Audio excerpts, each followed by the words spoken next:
Okay students, बिस्मिल्लाहिर्रहमानिर्रहीम। Last class में हमने डिस्ट्रक्टिव डिस्टिलेशन ऑफ कोल शुरू किया था, जिसको आज हम ख़त्म करेंगे। तो आज हम पढ़ने जा रहे हैं क्या? Destructive distillation of coal. Destructive distillation of coal. देखें, ये आपके पेपर के लिए इंतहाई इंपॉर्टेंट टॉपिक है, आपको मस्ट याद होना चाहिए। Destructive distillation of coal.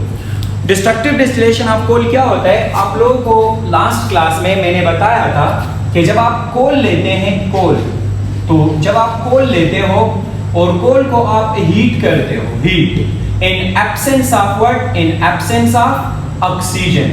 Oxygen के एब्सेंस में जब आप कोल को हीट करते हो तो क्या होता है कि कोल जो है वो मुख्तलिफ फ्रैक्शंस में टूट जाता है। कौन कौन से फ्रैक्शंस में? एक इससे हासिल होता है कोक हासिल होता है, कोल तार इससे हासिल होता है, और कोल गैस इससे हासिल होता है, और साथ साथ में अमोनिएटेड लिक्विड इससे हासिल होता है। तो ये वो फ्रैक्शंस हैं जो हम हासिल करते हैं कब? जब हम क्या करते हैं? जब हम कोल को हीट करते हैं इन एब्सेंस ऑफ ऑक्सीजन। अब क्या होगा? और इस प्रोसेस को हम क्या कहते हैं? Destructive distillation of coal. अब हम क्या करेंगे? इस एक एक को हम डिटेल में पढ़ेंगे। तो डिस्ट्रक्टिव डिस्टिलेशन ऑफ कोल कहते किसे हैं? When coal is heated in the absence of oxygen, it converts into different fractions like coke, coal tar, coal gas, and ammoniated liquid, and that process, that phenomena is called what? Destructive distillation of coal। और अब हम इस एक एक को one by one detail में पढ़ेंगे। देखिए,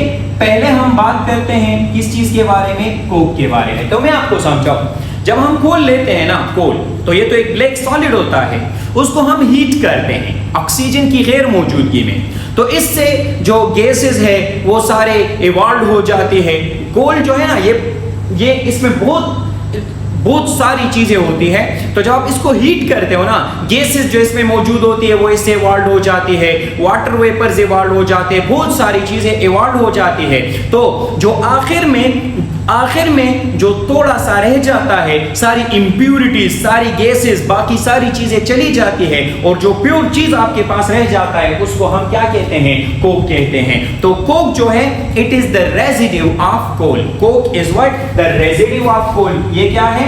रेजिड्यू है कोल की। क्यों रेजिड्यू है? क्योंकि बाकी सारी चीजें चली जाएंगी और जो रह जाएगा उसको क्या कहते हैं? कोल को हीट करने से बाकी सारी चीजें चली जाएंगी और जो रह जाएगा उसको क्या कहते हैं? कोक कहते हैं। फिर ये रेजिड्यू तो है और ये सारी चीजें इससे चली जाएंगी, तो ये प्योर फॉर्म में रह जाएगा कि नहीं? यस, ऑब्वियसली ये प्योर फॉर्म में रह जाएगा। तो इसका मतलब कि कोक जो है, it is the purest form of coal. ये क्या है?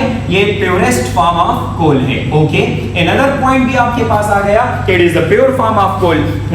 थर्ड पॉइंट क्या पढ़ेंगे कि ये जो कोक है ना, इसको हम एज अ रिड्यूसिंग एजेंट के तौर पे इस्तेमाल करते हैं। किस तरह इस्तेमाल करते हैं? एज अ रिड्यूसिंग एजेंट के तौर पे इसको हम इस्तेमाल करते हैं for the extraction of metals. तो मैं आपको समझाऊं कि it is used as a reducing agent. Reducing agent के तौर पे इस्तेमाल करते हैं। किस तरह? सपोज करो मैं लेता हूं कोक, लाइक कार्बन मैंने लिया और मैं इसको किसी भी कंपाउंड के साथ रिएक्ट करूं। तो जब आप किसी भी कंपाउंड के साथ इसको रिएक्ट करेंगे तो ये कंपाउंड उसको क्या करेगा? उसको रिड्यूस करेगा और खुद क्या हो जाएगा? ऑक्सीडाइज हो जाएगा। लाइक सपोज करो, अगर मैं इसको रिएक्ट करूं किस चीज के साथ? मैं इसको किसी भी और के साथ रिएक्ट कर लूं, लाइक मैं इसको कॉपर ऑक्साइड के साथ अगर रिएक्ट कर लूं, ठीक है, तो ये क्या करेगा? ये इस ऑक्सीजन के साथ कंबाइन होके क्या बना लेगा? कार्बन डाइऑक्साइड, और खुद क्या बन जाएगा? और वो क्या बना लेगा? कॉपर रह जाएगा। तो अब देखिए, कार्बन जीरो से कहां पर चला गया? +4 में। तो ये खुद ऑक्सीडाइज हुआ, लेकिन इसने कॉपर को क्या किया? इसने कॉपर को प्लस ऑक्सीडेशन स्टेट से कहां पर ले गया? 0 में। तो इसने कॉपर को रिड्यूस किया। तो it is used as a reducing agent for the extraction of metals. देखिए, एक काम इसने क्या किया? इसने कॉपर को प्लस से 0 में ले गया, तो इसको रिड्यूस किया। सेकंड इसने, तो it is a reducing agent. Second, ये कॉपर अकेले हासिल हुआ तो एक्सट्रैक्शन ऑफ मेटल भी हो गया। तो इसका मतलब कि it is used as a reducing agent for the extraction of क्या?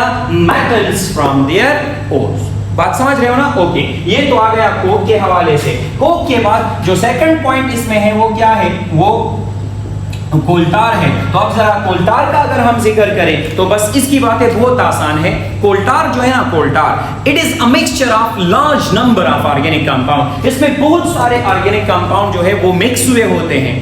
तो अगर इसमें ये हमारे पास मिक्सचर है बहुत सारे ऑर्गेनिक कंपाउंड्स का, तो यार अगर ये हमारे पास बहुत सारे ऑर्गेनिक कंपाउंड्स का मिक्सचर है तो हम सब तो जानते हैं ना कि किसी भी मिक्सचर ऑफ कंपाउंड्स में अगर हम कंपोनेंट्स को सेपरेट करते हैं तो इसके लिए कौन सा मेथड यूज होता है? इसके लिए मेथड यूज होता है फ्रैक्शनल डिस्टिलेशन। तो मतलब कोलटार जो मिक्सचर ऑफ बहुत सारे ऑर्गेनिक कंपाउंड्स है, उन ऑर्गेनिक कंपाउंड्स को एक दूसरे से हम कैसे सेपरेट करेंगे? उन तमाम ऑर्गेनिक कंपाउंड्स को हम सेपरेट करेंगे बाय व्हाट? Fractional distillation. तो जब हम इसको फ्रैक्शनल डिस्टिलेशन से वो सारे कंपोनेंट्स, वो सारे कंपाउंड्स एक दूसरे से अलग कर देंगे तो इससे हमारे पास कौन कौन से कंपाउंड्स हासिल होते हैं? इससे हमारे पास large number of organic compound जो है by fractional distillation of coal tar हासिल हो जाते हैं।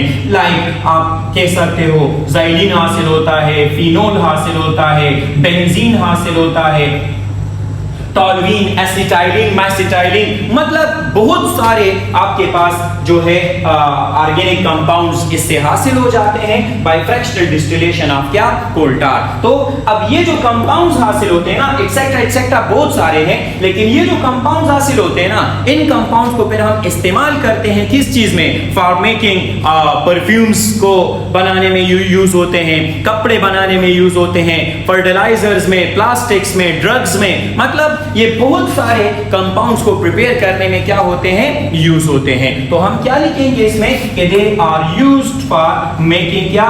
परफ्यूम्स में इस्तेमाल होते हैं, ड्रग्स में इस्तेमाल होते हैं, इसके अलावा ये प्लास्टिक्स बनाने में इस्तेमाल होते हैं, एक्सेट्रा एक्सेट्रा। तो ये आपके पास आ गया है क्या? सेकंड पॉइंट कोलटार के हवाले से। अब हम इसमें थर्ड पॉइंट पढ़ते हैं। कोलटार के बाद इसमें थर्ड क्या है? Third is coal gas. Now what is coal gas? तो इसका भी किस्सा बहुत आसान है कि कोल गैस क्या है। देखिए, कोल गैस को हम टाउन गैस भी कहते हैं। क्या कहते हैं? Town gas. Now that is a very important point. आपके एमसीक्यूज के हवाले से ये इंपॉर्टेंट पॉइंट है कि coal gas is also called town gas. ये एमसीक्यूज में पूछा जाता है। And why it is called town gas? इसको टाउन गैस क्यों कहते हैं? क्योंकि इसको हम एज अ फ्यूल के तौर पर इस्तेमाल करते हैं होम्स में, घरों में और फैक्ट्रीज में। तो it is used as a fuel, as a fuel use होता है घरों में और फैक्ट्रीज में, इसीलिए इसको हम क्या कहते हैं? टाउन गैस कहते हैं। और ये हम क्यों एज अ फ्यूल इस्तेमाल करते हैं घरों में और फैक्ट्रीज में? बिकॉज जो कोल गैस है ना, इट इज हाईली कंबस्टिबल, और इसी कंबस्टिबल होने की वजह से इसको हम घरों में और फैक्ट्रीज में एज एन एक्सीलेंट फ्यूल के तौर पर इस्तेमाल करते हैं। तो इट इज क्या? Highly combustible. कंबस्टिबल होने की वजह से भी, do remember, combustible, highly combustible होने की वजह से इसको हम यूज करते हैं एज अ फ्यूल घरों में और फैक्ट्रीज में, और इसी वजह से इसको क्या कहते हैं? टाउन गैस कहते हैं। लास्ट जो इसमें रह जाता है वो क्या है? वो आपके पास है अमोनिएटेड लिक्विड। देखें, जो फोर्थ वन है वो क्या है? Ammoniated liquid. तो ये वाला और भी बहुत आसान है कि अमोनिएटेड लिक्विड क्या है। तो डू रिमेंबर कि व्हाट इज अमोनिएटेड लिक्विड? जो आप कोल को हीट करते हो ना, इसमें एमोनिया गैस जो रिलीज होता है वो चला जाता है, वो वहां पर वाटर के साथ कंबाइन हो जाता है और बना लेता है क्या? Ammonium hydroxide solution. उसी अमोनियम हाइड्रोक्साइड सॉल्यूशन को हम क्या कहते हैं? Ammoniated liquid. तो what is ammoniated liquid? Ammonium hydroxide solution. इसको हम कहते हैं अमोनिएटेड लिक्विड। और ये जो अमोनिएटेड लिक्विड है, इसको हम यूज करते हैं एज अ फर्टिलाइजर। क्या करते हैं? इसको हम यूज करते हैं एज अ फर्टिलाइजर,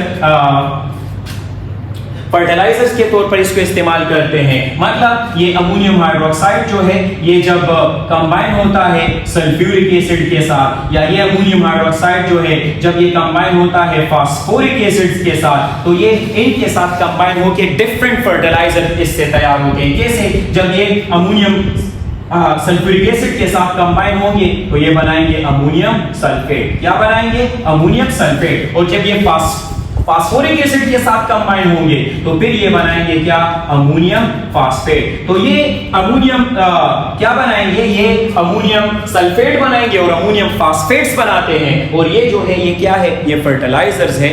तो ये इसका मतलब हुआ कि ये जो अमोनियम हाइड्रोक्साइड है it is used as for making fertilisers. That is all about the fractions of क्या, डिस्ट्रक्टिव डिस्टिलेशन ऑफ कोल।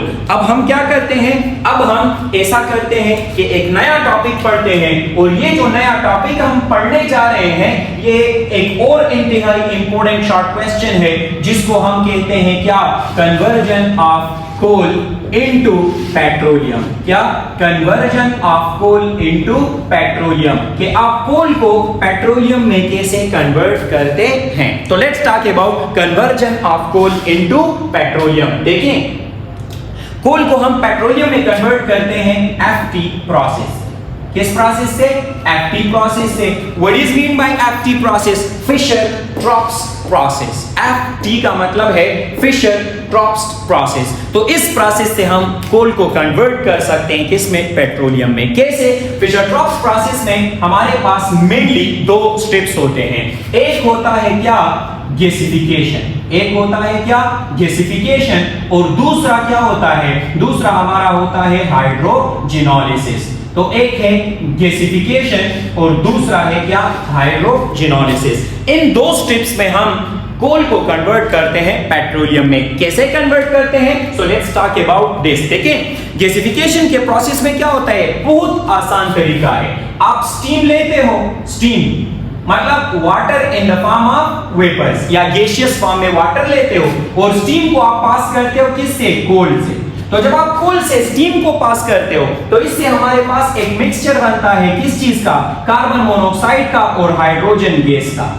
इस प्रोसेस को जिसमें हम कोल से स्टीम पास करते हैं और इससे एक mixture of carbon monoxide and hydrogen gas बनता है, इस प्रोसेस को हम क्या कहते हैं, गैसिफिकेशन कहते हैं। और ये जो इससे हमारे पास प्रोडक्ट हासिल हुआ ना, इस प्रोडक्ट को हम इन दोनों केमिकल्स को मतलब मिक्सचर ऑफ कार्बन मोनोऑक्साइड और हाइड्रोजन को फिर हम इस्तेमाल करते हैं as a reactants for the preparation of क्या, for the preparation of petroleum. कैसे इस्तेमाल करते हैं, तो अब हाइड्रोजिनोलिसिस के प्रोसेस को देखिए कि हाइड्रोजिनोलिसिस के प्रोसेस में क्या होता है, इंतहाई आसान। इन ही दो रिएक्टेंट्स को हम यूज करते हैं as a reactants for the preparation of petroleum.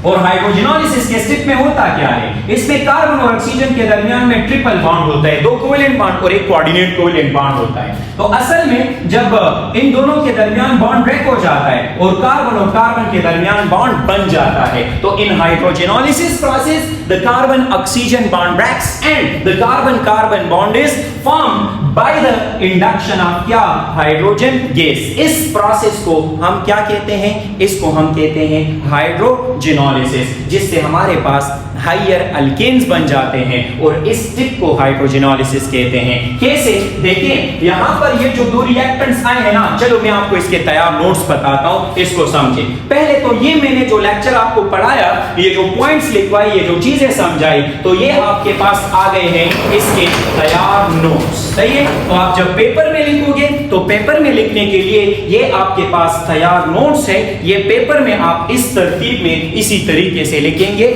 जबकि ये जब आप सब कुछ लिख लेंगे तो ये क्वेश्चन जब कंप्लीट हो जाएगा तो इसके बाद जो दूसरा स्टेप, जो दूसरा शॉर्ट क्वेश्चन मैंने समझाया कि conversion of coal into petroleum, उसके लिए भी आपके पास ये तैयार नोट्स आ गए हैं। अब आप गौर करें इस पे, ये क्या है, conversion of coal into petroleum. तो conversion of coal into petroleum कौन से प्रोसेस में होता है, फिशर ट्रॉप्स प्रोसेस में। और फिशर ट्रॉप्स प्रोसेस क्या है, ये कंप्लीट होता है मेनली दो स्टेप्स में, one is gasification while the second one is hydrogenolysis. Now gasification में क्या होता है, ऑब्वियसली अभी आपको समझाया कि in gasification process steam is pass through कोल।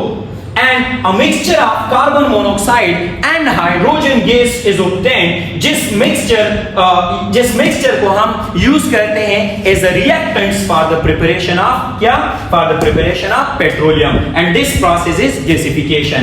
अब ये हाइड्रोजिनोलिसिस है। तो हाइड्रोजिनोलिसिस प्रोसेस में क्या होता है, हमने पढ़ा कि इन दो रिएक्टेंट्स को हम इस्तेमाल करते हैं इन दो प्रोडक्ट्स को हम इस्तेमाल करते हैं as a reactants for the preparation of क्या, पेट्रोलियम। कैसे, आप देखिए ये वही, गौर करो इस पर, ये वही कार्बन मोनोऑक्साइड है और ये देखें ये वही हाइड्रोजन है। तो इस कार्बन मोनोऑक्साइड और हाइड्रोजन को लिया गया है, ये जो मिक्सचर हासिल हुआ है इनको एज अ रिएक्टेंट लिया गया है। बस इसमें फर्क क्या है कि इस पे एक जनरल फार्मूला अप्लाई किया गया है, और वो जनरल फार्मूला क्या है, एक है n और इधर है 2n+1। इस जनरल फार्मूले को हम अप्लाई करके इससे ये वाला जनरल फार्मूला हासिल करते हैं। And you all knows that कि ये जो आपके पास जनरल फार्मूला है, ये किस चीज का जनरल फार्मूला है, अल्केन्स का, और जनरल फार्मूला है अल्केन्स का। और जब हमारे पास हायर अल्केन्स हासिल होते हैं तो हायर अल्केन्स को भी हम क्या कहते हैं, पेट्रोलियम कहते हैं। हायर अल्केन्स को फिर हम क्या कहते हैं, पेट्रोलियम। अब मैं आपको इस रिएक्शन को सॉल्व करते हैं। आप इसमें ये इसी तरतीब में लिखोगे, कैसे, देखो n की जगह पर हम लेंगे, n आपको बताएगा नंबर ऑफ कार्बन एटम्स। तो देखिए इतना तो आप सब जरूर जानते हैं ना कि ये जो हायर अल्केन्स है उनको हम पेट्रोलियम कहते हैं। तो यार अगर हायर अल्केन्स को पेट्रोलियम कहते हैं तो ऑब्वियस है कि मैं n की तादाद ज्यादा लूंगा कि हमारे पास हायर अल्केन्स हासिल हो। तो हायर अल्केन्स हासिल करने के लिए क्या करते हैं, n को हम मिनिमम यहां पर 10 रख लेते हैं। तो अगर मैं n को 10 रख लूं तो अब गौर करो, n की जगह पर मैं क्या लिख लूंगा, n की जगह पर मैं 10 लिख लूंगा और इधर आ जाएगा कार्बन मोनोऑक्साइड प्लस, गौर करते जाएं, 2 अपनी जगह पर आया और इस n की जगह पर क्या आ जाएगा, n की जगह पर 10 आ जाएगा एक बार फिर +1 और ये हाइड्रोजन, ये बन जाएगा। अब उधर देखिए C आ गया, बताएं n की जगह पर 10, शाबाश जी। हाइड्रोजन में 2 आ गया, n की जगह पर सर एक बार फिर 10 लिख ले, वेरी गुड, और प्लस क्या आ जाएगा 2, प्लस n की जगह पर फिर से क्या आ जाएगा 10H2O, तो इससे ये बन जाएगा। अब इसको फर्दर सॉल्व कर लेते हैं, बताओ ना, ये बन जाएगा 10 कार्बन मोनोऑक्साइड प्लस 10 2 20, 20 + 1 21, तो ये आपके पास बन जाएंगे 21 हाइड्रोजन के मॉलिक्यूल्स। इधर क्या होगा, इधर होगा C10H, 10 2 20 + 2 22 प्लस 10H2O, ये आपके पास आ गया है क्या, डीकेन, मतलब हायर अल्केन, और इस हायर अल्केन को हम क्या कहते हैं, पेट्रोलियम कहते हैं। तो हमने क्या किया, हमने सबसे पहले लिया था कोल से हमने पास किया स्टीम पास करने से हमने ये मिक्सचर हासिल किया, और उस मिक्सचर को हमने इस हाइड्रोजिनोलिसिस के स्टेप में एज अ रिएक्टेंट इस्तेमाल किया, जिससे हमने हायर अल्केन्स हासिल किए, और इन हायर अल्केन्स को क्या कहते हैं, पेट्रोलियम कहते हैं। तो कोल हमारे पास कन्वर्ट हुआ किस चीज में, पेट्रोलियम में, and this whole process is called conversion of coal into petroleum, Fischer Tropsch process. तो that is all about Fischer Tropsch process. देखिए ये भी आप पेपर में आता है, शॉर्ट क्वेश्चन में, इंपॉर्टेंट शॉर्ट क्वेश्चन है, तो ये आपके पास तैयार इसके नोट्स आ गए हैं, ये पेपर में आप इसी तरतीब से लिखेंगे। Thank you very very much.